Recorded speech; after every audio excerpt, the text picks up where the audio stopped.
Welcome to Networking RX, a podcast devoted to helping business professionals like you enhance your networking skills in order to become more proficient giving and receiving quality business referrals and improving the overall quality of your life and the lives of those around you. The Networking RX podcast is a production of AmSpirit Business Connections, an organization whose mission is to empower business success through networking. For those who've read my book or have heard me talk from time to time, I tell the story about how I got into the Shawshank Redemption. And just if you haven't read the book, if you haven't heard me share the story, I was parking in downtown Columbus. I worked there. I was the tax consultant. I was parking at a particular parking garage. And in an effort to get to know the parking lot attendants, because they were taking my keys and moving my car, God forbid, I wanted these people to like me. I took a little bit of time to get to know these people. And it's a lot of funny stories coming out of that. But there was, and I won't go into those today, buy the book or talk to me. There was one particular woman there. Her name was Twyla, and she was very, very important because she took the keys. And I talked to her every day. And just a little cue, this could be a whole nother podcast episode. If a woman has kids, if she has grandkids, that's a great way to talk to her because every day, how's your daughter doing? How's your granddaughter doing? What's going on? Anyhow, she stopped me one day and said, how would you like to be an extra in a movie? They're filming a movie north of Columbus and they need attorney types to be in the movie. I'm like, great. I'm not really enamored with being a tax consultant. So I got all the information and went to the casting and really thought I was a shoo-in because I'm here in a suit and, going to be be an attorney in this movie. Well, the movie turned out to be the Shawshank Redemption. And of all ironies, I was cast as a prisoner. I don't know what that says about me, but anyhow. So that's how I ended up in the movie. And the lesson that I always share is that you never know who you're going to come in contact with. And it's great to be decent to all people because that wouldn't have happened but for my interaction with Twyla. So I tell that story from time to time and people have heard it mention it. And I was on a Zoom call with a number of people and there was one particular person in there, Rob Fenstermaker, who's going to be my guest today, who is my guest today. And he chimed in. He said, oh, yeah, I do a talk called The Three People You Meet at Shawshank. And I was like, oh, Rob, you have to come on my podcast. We have to talk about the three people you meet at Shawshank, because this really kind of dovetails into a whole lesson on the people who are out there. So, Rob, welcome to the program. Thank you, Frank. I appreciate that. I assume you've seen the Shawshank Redemption. I've seen it a few times. Yes, sir. All right. When I would go off and I would tell my story in groups, I would always ask, okay, who here has not seen the Shawshank Redemption? And I was always ready with one CD. Because there was always somebody. There'd be 100 people in the room, and there's one person. I can't believe you haven't seen that movie. Oh well, it's a great movie, and I didn't know it was a great movie until I saw it. Yeah, the irony is it didn't do well at the box office. It's not until after it came out, it left the theaters, that it really took off. That I didn't realize that the cult followed. Yeah, it was not a box office success. It's been a success since it came out on VHS, DVD. Yeah, that's interesting. I didn't realize that. Here in Ohio, they filmed it at Mansfield Prison, which is an hour north of here. Right. There's all sorts of tours. Yeah. The 25th anniversary. It's it's a big deal. As Ohio goes, it's a big deal. We're not New York City, right? So anyhow, you've seen the movie. Let's talk about the three people you meet at Shawshank. Let's talk about it. Because it's just not the three people you meet at Shawshank. It's the three people you meet in life. When you go into the office, when you go to the grocery, when you walk your dog in the neighborhood, when you go to church. The people you meet fall into what I say one of these three types of categories. And those are the three primary people that we see in Shawshank Redemption. All right. I'm waiting. Okay. Well, the first one we see, Brooks Hatton. So who was Brooks? He's a man, he spent the majority of his life incarcerated. He became so comfortable behind those walls that there was no way he was going to leave. Now, Brooks, he was a model prisoner.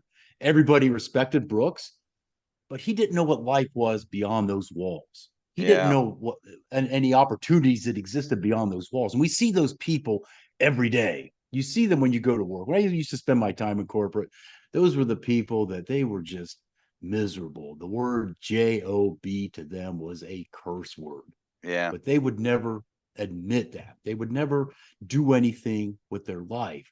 And all they would do was blame others for their situation. And to me, blame is nothing more than being lazy and making excuses.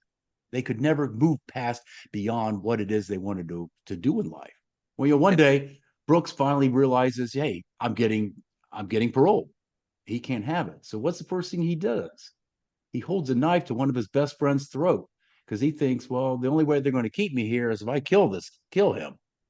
And the other prisoners come in, talk reason to him, and get him to put the knife down. Brooks breaks down, and finally that day comes when he's got to walk out. He gets out into the real world. He's just lost. He goes and starts Yeah. working at the grocery. He doesn't know what to do. He lives in a halfway house. He's just lost. He can't figure out what life behind those walls are. And eventually Brooks ends his life. But before he Yeah. does, he scratches in the beam where he hangs himself. Brooks was here. And the people that we see like that in life, that they built these walls up around them, and they think that these walls that they build up are going to keep them safe and secure, keep the world out. But those walls they build out are also the same walls that keep out joy and happiness for them, because they're really not living a joyful and happy life. And talking to them, you start to understand that. They'll say things like, when you see them in the hall on Monday morning, walking into the office, hey, how's it going? It's Monday. It's Monday. Or on Friday, hey, it's Friday. But they're also the same people that they think they just need a 48-hour reprieve. And when Sunday night rolls around, they just slip back into that. That I read a study one time that Sunday night is the most time when a lot of men, especially men, will commit suicide because they know Monday is coming. That Mm. seems to be the most prominent night. And those are the people that they can't see beyond those walls. They don't want Yeah. to move beyond those walls. They've created this existence that they're miserable with, but they can't see past that wall. And that's Brooks. Well, that resonates with me. I spent first 6.5 years of my career working as a tax consultant, and the pay was good, the prestige was Mhm. good. Um, glass building, nice office, all those things. But yeah, Sunday night was miserable. Um, what was even worse was at the end of the holidays, because come January, it's like you're theirs until sometime in May. And Yeah. what you're saying kind of scares me a little bit, because somewhere along the line I mustered up the courage to leave. And I tell people that, if they would have just asked just a little bit, nudged me a little bit, I probably would have stayed. And I didn't. I'm glad I Yeah. didn't stay. I probably could have Right. made more money in that existence, had built out a better resume, maybe. I don't know. But you're right. I would have. Yeah. I like to say I'm a corporate burnout survivor because I was in that same Yeah. boat. And Yeah. I went through 3 corporate downsizings myself. And it's just it gets really frustrating. It just you feel like you're living somebody else's dream. You're not doing what it is you feel you were called into this world to do. And you know and there and you want to do something. You want to do something, but you have responsibilities. You're married, you have children, you have a Yeah. mortgage payment, you have car payments, you have Yeah. bills. And for a lot of people, I get it. I understand. I was there. You just can't just walk away with nothing in place. You got to create something in place. But for a lot of people, they just don't know what that next thing is. They don't know what it looks like, and they can't envision moving past where their certain situation. Yeah. I get people referred to me, just, hey, you lost your job. You should talk to Frank. He maybe can. I don't do that Yeah, kind of work. I don't help people in career transition, but I do know a thing or yeah, two about networking. So I will, talk to people and say, well, what are you looking to do? Well, geez, um, I was in supply chain management, right? I want to get another job yeah, in supply chain management. It's like, yeah, okay, that's pretty niche, right? I mean, Yeah. it's Yeah. and I think those are the Brooks type people out there. Yeah. Just they, like you say, they can't see beyond that. Right. They've created that identity. And so Brooks's identity is I'm an inmate. I'm a model inmate, and that's all I'm ever going to be. Yeah, And a lot of times, we create this identity around whatever our 9 to 5 is. So if you're a supply logistics operator or whatever, then you lose that position. You're going to go look for another position. But why not, really explore the opportunity of what it is? Maybe you want to do something different. yeah. And for those types of people with that Brooks mentality, they can't. They're locked into whatever that identity is. They can't see beyond it. Okay, great. All right, we got Brooks.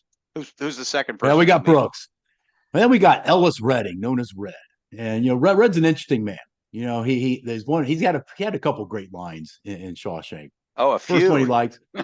No, a few. First Yeah, one, I'm the only guilty man here. I'm the only guilty man here in Shawshank. He said that. yeah, He also said, hey, it's time to get busy living or get busy dying. yeah, And he also said the other one that really struck me, hope is a dangerous thing.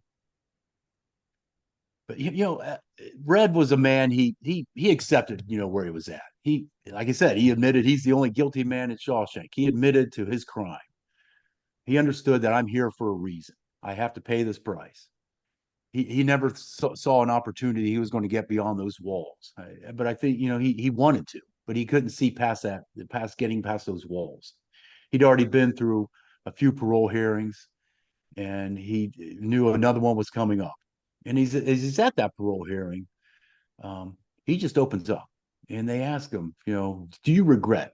And he just opens up, and he says, look, every day I'm in here, I regret this. If I could do one thing, it would go back to what that 20-year-old boy and tell him, don't do this, do something different. He goes into that meeting with no hope that he's going to get parole. But you know what? He gets parole. They agree to his parole. And as he's walking out the door, the look on his face, he's just overjoyed. He's moving past the walls.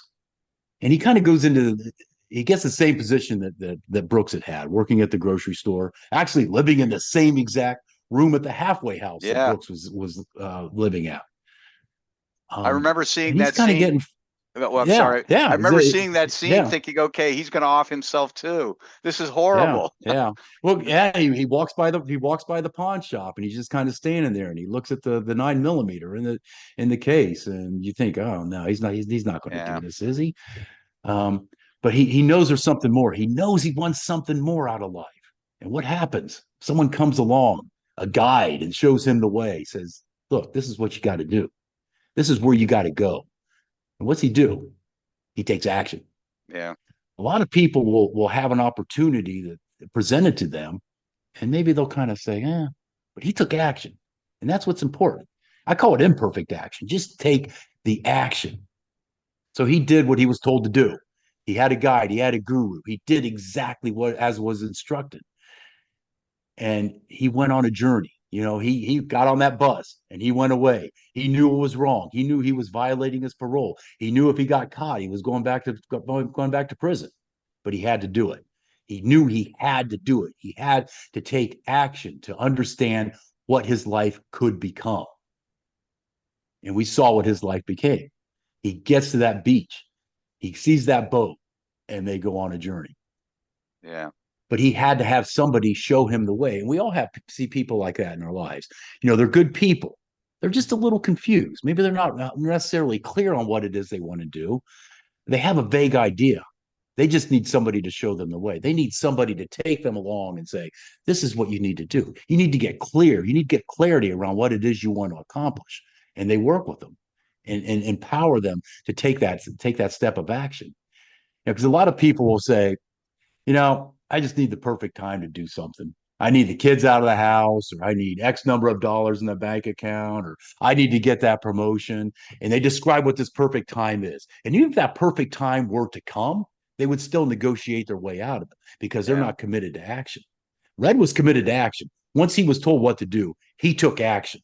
And that's what's powerful is when you have that thing burning inside of you, just do it. Yeah. take a famous marketing slogan, just do it. Yeah, reflecting back on my time in corporate America as a tax consultant, I knew I wanted to leave. I knew I wanted to leave for years. But I was probably a lot like Red in that, I just didn't Yeah. know. I just didn't know.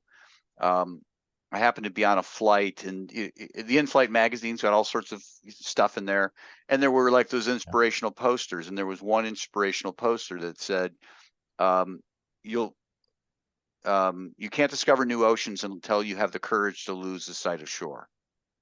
And I didn't want the poster, but I found the place here in Columbus that sold that stuff, and I bought a card, and I just put Yeah. that on my Yeah. desk, and I just stared at it and stared at it. And I did know a few people who had left, and they weren't Yeah. starving. Their lives were Yeah. fine. And Yeah. ultimately, I pushed away. A boat was not made to be sitting in a harbor. A boat was made to get out on the water. Yeah, And when you get out on the water, you got to grab your oar to steer yeah, that boat. And that oar is ownership, accountability, and responsibility, because you're the only one that can take ownership for your life. yeah, You're the only one that can be accountable.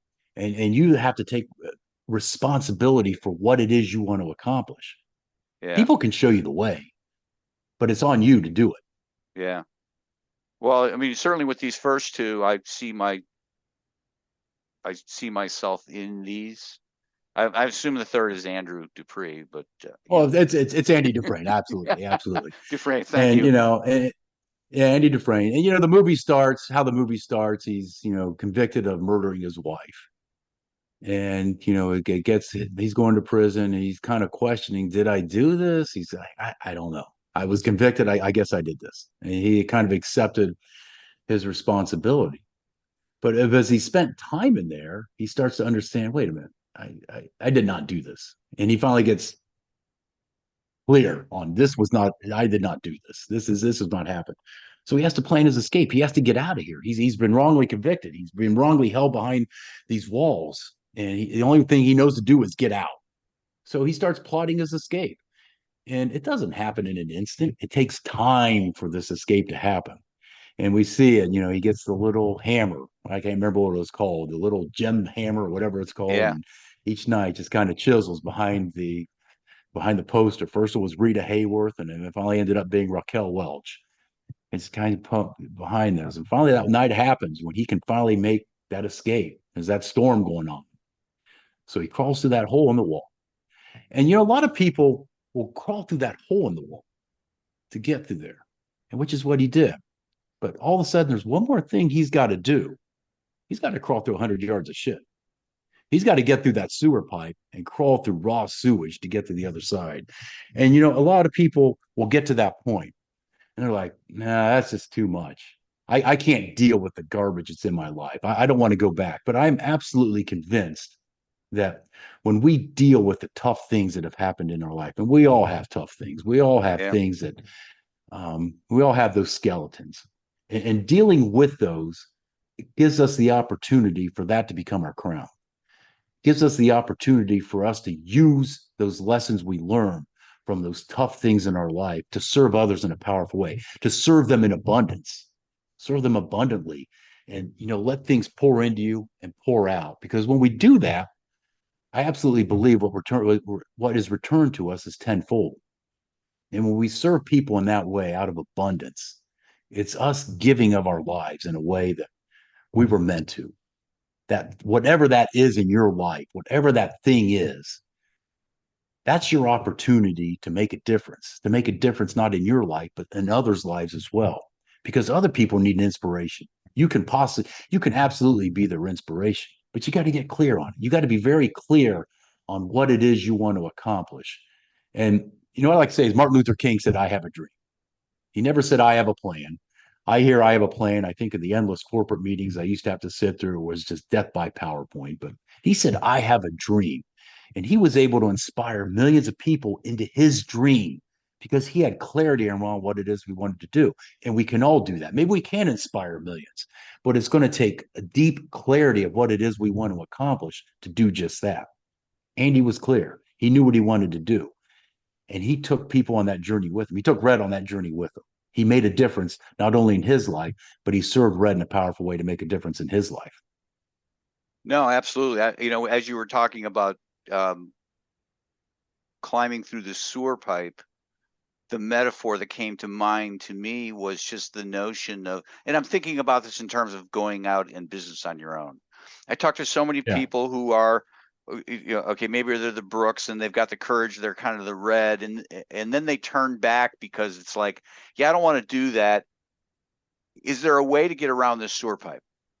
They'll do it once I figure out how to get it. And that's, I tell people, if you're going to go out in business, Yeah. you gotta swim with the sharks. You gotta crawl through crap. Mm-hmm. You're gonna have to do these things. There's no, Yeah. well, maybe somebody will hire me, and that was my mindset when I left to go into private practice at first.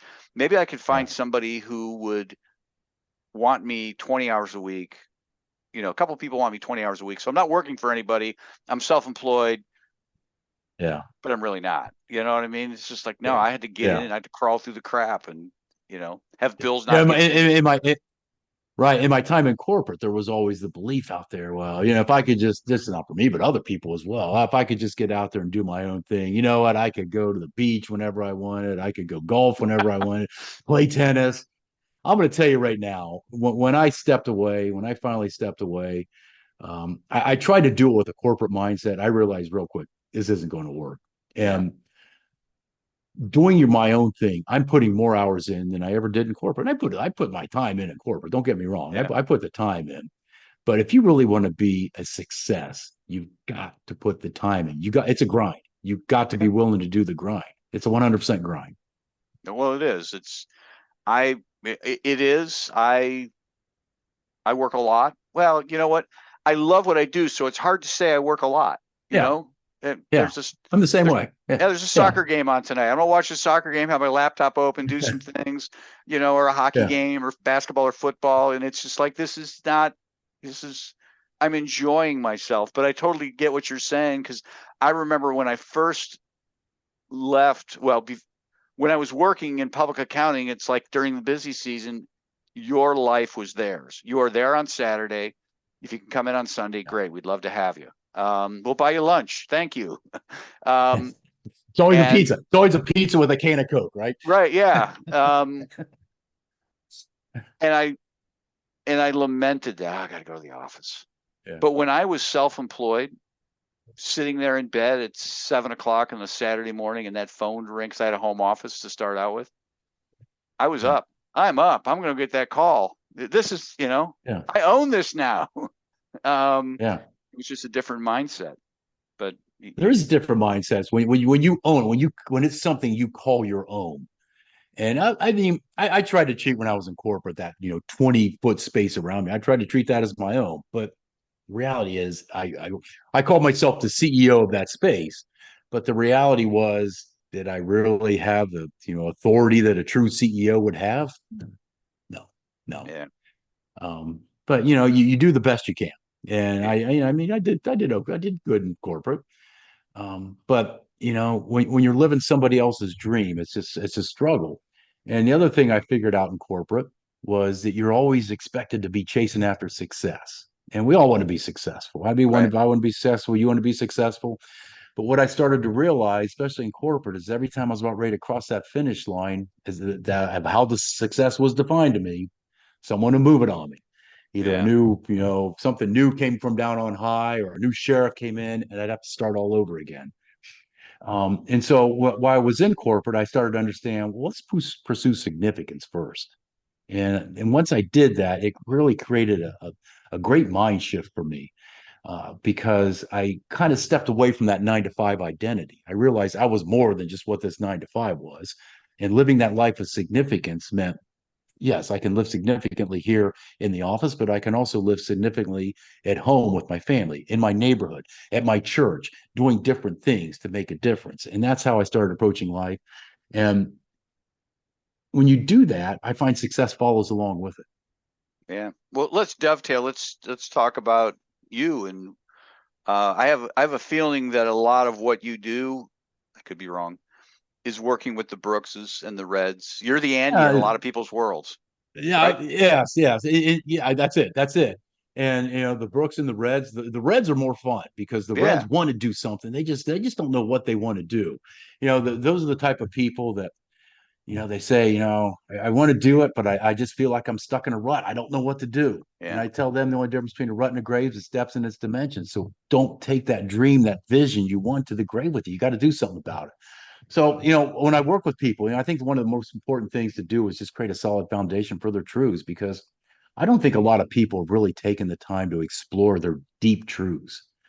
They just believe something because everybody else believes it, or everybody in my family believes it. And I just say, well, if it's not serving you, why are you hanging on to this? Because every decision you make, every choice you make has to rest on that foundation of what your truths are. And when you're solid, you're making the right decisions and choices that serve you, serve your family, serve your business, serve whatever it is you're wanting to do.